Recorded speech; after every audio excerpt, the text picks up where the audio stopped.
మన మన అభిమానస్తుడై next TDP ప్రభుత్వంలో టీడీపీ వాళ్ళను రప ఏం జాతరలోది గంగమ్మ జాతరలో ఏం పొట్టేలు తల నరికినట్ట రప నరుకుతాను మంచిది కదా.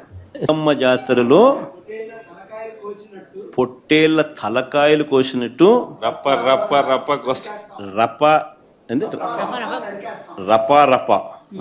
రప నరికేస్తాం.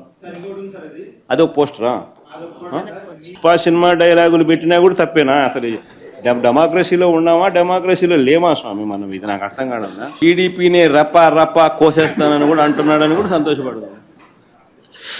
నిజంగానే బాధ ఉంటుందేమో కదా వాళ్ళకు కూడా. ఆయన ఆక్రోశం చూపిస్తూ ఏమన్నాడు, ఏ జాతరలో? గంగమ్మ జాతరలో పొట్టేళ్ళు తలలు నరికినట్టు